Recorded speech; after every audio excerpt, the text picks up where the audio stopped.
ওম শান্তি। বৰ্তমান মই আছোঁ অৰুণাচলৰ ৰয়িঙত আৰু আমাৰ মাজত আছে আজি এগৰাকী খুব মৰম লগা আমাৰ সকলোৰে মৰমৰ জিতামণি বাইদেউ। ওম শান্তি। ওম শান্তি। জিতামণি বাইদেউ মোৰ ঈশ্বৰীয় বচপনৰ এগৰাকী বান্ধৱীও হয় আৰু আমাৰ গোটেই পৰিয়ালৰ ঈশ্বৰীয় পৰিবাৰৰ এগৰাকী খুব মৰমীয়াল আৰু খুব ভাল সেৱাধাৰী বাইদেউ। আজি আমি বাইদেউৰ এই জীৱন যাত্ৰাৰ আধ্যাত্মিক জ্ঞানৰ অনুভৱ শুনিম। কেনেকৈ এগৰাকী অসমীয়া ছোৱালী হৈ অসমৰ বিভিন্ন জেগাত সেৱা কৰি বৰ্তমান অৰুণাচলত তেখেতে সেৱা দি আছে। তেখেতৰ জীৱনৰ অনুভৱ কেনেকৈনো প্ৰেৰণা পালে এই বিদ্যালয়লৈ আহিবলৈ, আজি কি মোৰ বহুত হেঁপাহ বাইদেউৰ মনৰ কথা জানিবলৈ। আৰু আমি অনুষ্ঠানটোৰ নামেই ৰাখিছোঁ মনৰ কথা। বাইদেউ ওম শান্তি। ওম শান্তি। প্ৰথমতে মই বিশেষ আপোনাক ধন্যবাদ কৰিছোঁ যে আজি ইমান সুন্দৰ এটা সুযোগ আপুনি দিছে মোৰ অলৌকিক যাত্ৰাৰ যিটো এটা অনুভৱ শ্বেয়াৰ কৰিবৰ কাৰণে। বিশেষ আপোনাক দিলৰ পৰা ধন্যবাদ। এতিয়া আমি আৰম্ভ কৰোঁ তেন্তে বাইদেউৰ অনুভৱ, বাইদেৱে কেনেকৈ কেতিয়া এই জ্ঞানৰ সংস্পৰ্শলৈ আহিল, কেনেকৈনো প্ৰেৰণা পালে তেখেতে এই জীৱনটো সমৰ্পণ কৰিবৰ বাবে। মই ব্ৰহ্মকুমাৰী ঈশ্বৰী বিশ্ববিদ্যালয় প্ৰথম জ্ঞান ল'বলৈ 2003 অক্টোবৰ আহিছিলোঁ আৰু প্ৰথম দিনা মই আধ্যাত্মিক জ্ঞানৰ মিউজিয়াম তিনিচুকীয়াত মই শুনি বহুত প্ৰভাৱিত হ'লোঁ আৰু সেই দিনাৰ পৰাই মই এটা নিজৰ বিচাৰৰ পৰা এটা লক্ষ্য ৰাখিলোঁ যে এই আধ্যাত্মিক জ্ঞানটো বহুত সুন্দৰ আৰু মোৰ জীৱনৰ কাৰণে বহুত প্ৰয়োজন আছে। এইটো মোৰ এটা বিচাৰ আহিলে। তাৰ পিছতে মই ডুমডুমা শাখাত 7 days 7 দিনৰ কোৰ্চ কৰিলোঁ। কোৰ্চ আৰম্ভ কৰোঁতে মোক বহুত ভাল অনুভৱ কৰালে পৰমাত্মাই যে আচলতে মই যে এটা আত্মা, তাৰ অনুভূতি, পৰমাত্মাৰ শক্তি অনুভূতি আৰু লগতে ব্ৰহ্মকুমাৰী বাইদেউবিলাকৰ অতি মৰম আৰু সৰল ব্যৱহাৰে মোক একেবাৰে আকৰ্ষিত কৰি তুলিলে। মই কোৰ্চ কৰি ঘৰলৈ যাওঁ আৰু মোক লাগে যে মই আকৌ কেতিয়া আহোঁ, এই সময়টোৰ কাৰণে মই বাট চাই থাকোঁ। ঠিক তেনেকৈ মই 7 দিনীয়া কোৰ্চ কৰি মোৰ জীৱনত তেনেকৈ কোনো দুখ নাছিল, কিন্তু মনত এটা দুখ আছিল যিটো মোৰ মাৰ স্মৃতিত মই কান্দি আছিলোঁ। তো যেনেকৈ মই কোৰ্চ কৰিলোঁ, ব্ৰহ্মকুমাৰী বাইদেউবিলাকৰ মৰম পাই মই এইবিলাক পাহৰি গ'লোঁ। লাহে লাহে মই এবছৰ ধৰি ব্ৰহ্মকুমাৰী ঈশ্বৰী বিশ্ববিদ্যালয়ত ক্লাছ এটেণ্ড কৰিলোঁ। মই দূৰ গাঁৱৰ পৰা আহিছিলোঁ, 22 কিলোমিটাৰ দূৰ, চাইকেল মাৰি আহোঁ। ৰাতিপুৱা ক্লাছ 6:30 হয়। ঠিক তেনেকৈ এবছৰ ধৰি ক্লাছ কৰোঁতে মোৰ ডাঙৰ বাইদেউ তিনিচুকীয়াৰ আমাৰ চৈত্যৱতী দিদি তো এদিন ডুমডুমা শাখাত আহিছিল আৰু মোক দেখা পালে। সেইদিনাই মোক ডাঙৰ দিদি, ডাঙৰ বাইদেৱে যে কিবা এটা বিশেষ কি দেখিলে মই নাজানো, কিন্তু সেইদিনাই মোক চইচ কৰিলে, পচন্দ কৰিলে আৰু দিদি ক'লে যে তুমি ইমান কষ্টই গাঁৱৰ পৰা অহা যোৱা কৰিব নালাগে, তুমি আশ্ৰমত থকা, এইখন এখন বিদ্যালয় হয়। বাইদেৱে ক'লে যে ঈশ্বৰীয় বিশ্ববিদ্যালয়, তুমি ইয়াতো পঢ়িব পাৰা। ঠিক তেনেকৈ মই এটা বিচাৰ লৈ আৰু মই মোৰ জীৱনৰ যাত্ৰাৰ আৰম্ভ কৰিলোঁ। মই এতিয়া ঈশ্বৰীয় বিশ্ববিদ্যালয়তে মই পঢ়িম আৰু ঈশ্বৰীয় সেৱা কৰিম, মানৱ সেৱা কৰিম। আৰু সেইটো দৃঢ়তা সংকল্প লৈ মই 2004 চনৰ অক্টোবৰ 18 তাৰিখে প্ৰথম মই ডুমডুমা সেৱা কেন্দ্ৰত থাকিবলৈ আহিলোঁ। তাৰ পৰা মই তিনিচুকীয়াত থাকিলোঁ। ঠিক তেনেকৈ আৰু ডিগবৈ, চিলাপথাৰ অনেক সেৱা কেন্দ্ৰত থাকি মিজোৰামতো থাকিলোঁ।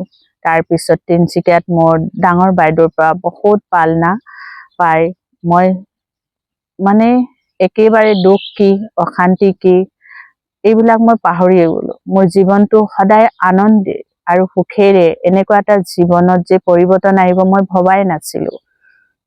ঠিক সদায় তেনেকৈ পৰমাত্মাৰ জ্ঞান অধ্যয়ন, মেডিটেশ্যন, ধ্যানৰ দ্বাৰা জীৱনত ইমান পৰিৱৰ্তন আহিলে। নেগেটিভিটি দূৰ, শাৰীৰিক মানসিক কমজোৰ দূৰ হৈ গ'ল আৰু জীৱনটো ইমান আনন্দৰে ভৰি গ'ল। সেইকাৰণে মই নিৰ্বিঘ্ন ৰূপত আজিলৈকে সেৱা ভগৱানে মোক পৰমাত্মাই নিমিত্ত বনালে। মোক ডাঙৰ বাইদেউহঁতে আৰু বহুত বাইদেউহঁতে মোক ভালকৈ শিক্ষা দি মৰমেৰে মোক আজি ইয়াত থিয় কৰিলে। সেইকাৰণে মই পৰমাত্মাৰ লগতে ডাঙৰ বাইদেউ আৰু সকলো বাইদেউবিলাক যিয়ে মোক মৰম চেনেহ পালনা দিলে, শিক্ষা দিলে, মই সকলোকে ধন্যবাদ দিছোঁ দিলৰ পৰা।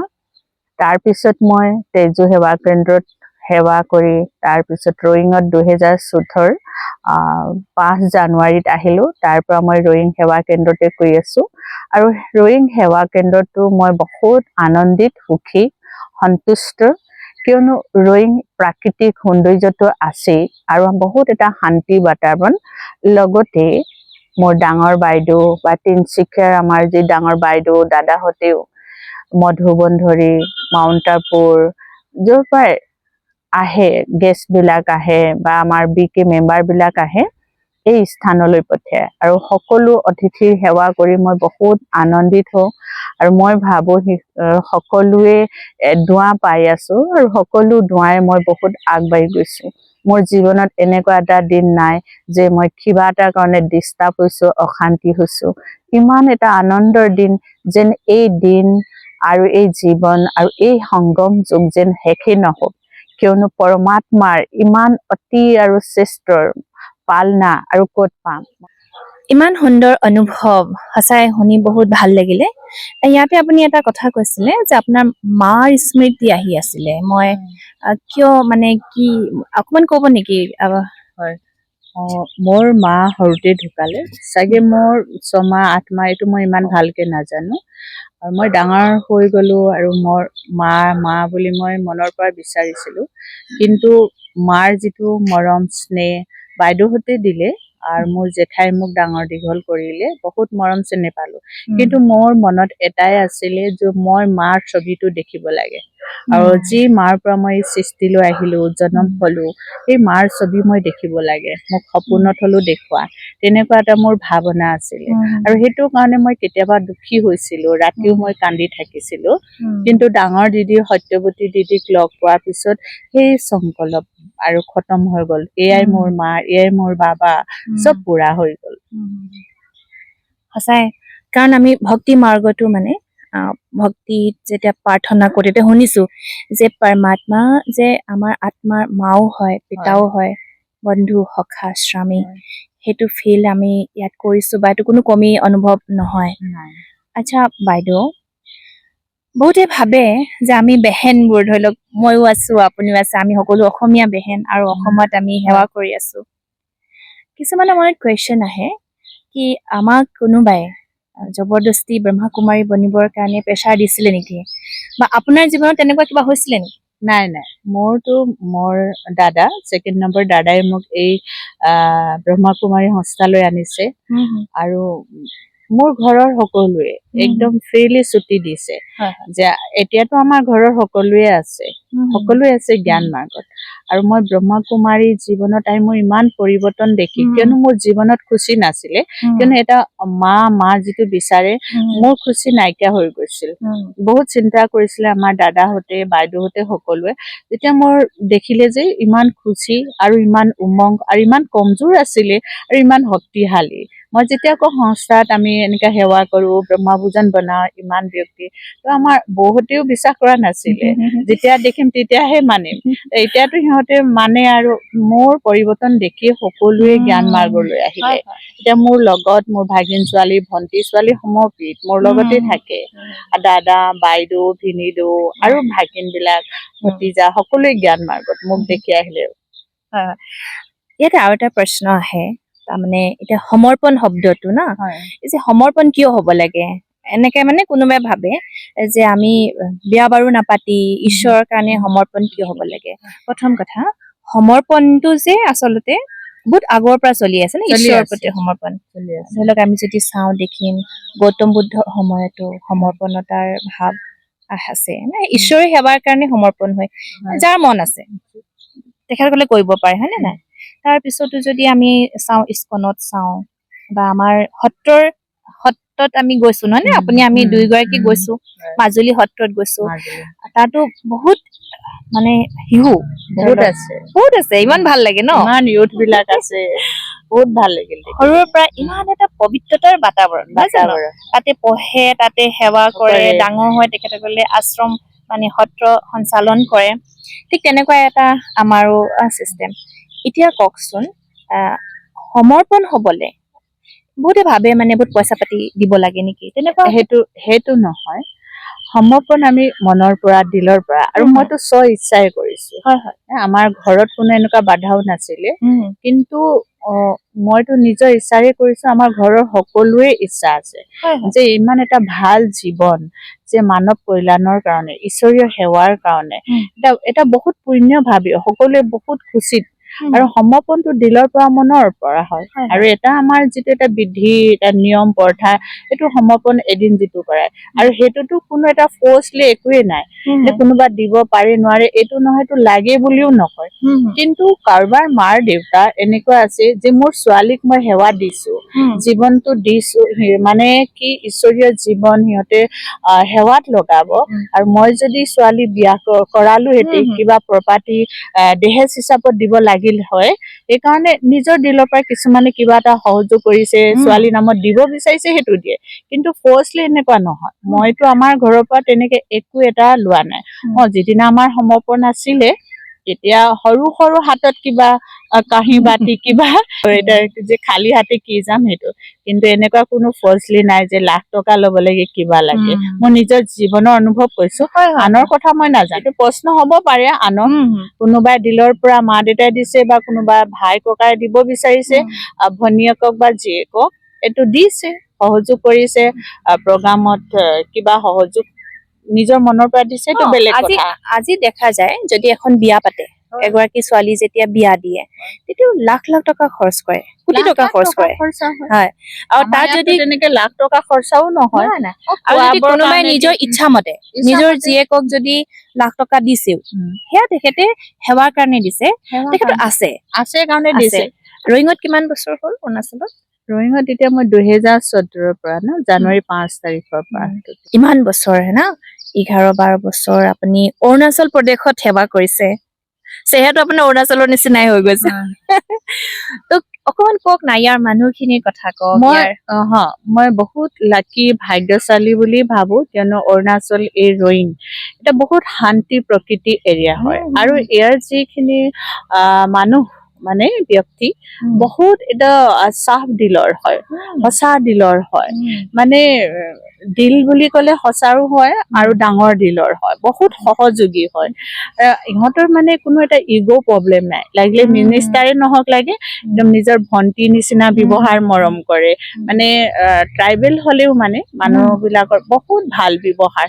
বহুত মানে ৰেচপেক্ট কৰে আমাক আৰু বহুত সহযোগ কৰে মৰম কৰে আজিলৈকে ওম শান্তিৰ বিৰোধত কোনো এটা নাই তেনেকে সহযোগহে কৰে বহুত ভাল মই সেইকাৰণে ৰয়িংবাসী আৰু এই প্ৰকৃতি যিটো সৌন্দৰ্যতা এইটোক লৈ মই গৌৰৱ কৰো আনন্দিত হওঁ আৰু মোৰ যে এনেকুৱা এটা ভাগ্য প্ৰাপ্ত হল ইমান এটা শান্তি আনন্দৰ পৰিৱেশত থাকিব পাওঁ আৰু আনেও আহি ইয়াত আনন্দিত হৈ যায় আৰু ধোঁৱা দি যায় তাৰ কাৰণে মই নিজকে ভাবো বহুত ভাগ্যশালী আৰু মই পৰমাত্মাক আৰু নিমিত্ৰ মোৰ দিদি ভাইজিহঁতক তিনচুকীয়াৰ মই দিলৰ পৰা থেংকছ কৰো অৰুণাচলত এটা বহুত ডাঙৰ প্ৰব্লেম যে ইয়াত বহুত ড্ৰাগছ এডিক্টেড ইউৱা থাকে তাৰ কাৰণে চৰকাৰে বহুতখিনি কাম কৰিছে আৰু অৰুণাচলৰ বিভিন্ন জেগাত ব্ৰহ্মকুমাৰী যে আজিলৈকে 1000টা নশামুক্তি ভাৰত অভিযান নশামুক্তি সেৱা কৰি তাৰ কাৰণে চৰকাৰেও আপোনালোকক বহুত বহুত হেল্প কৰিছে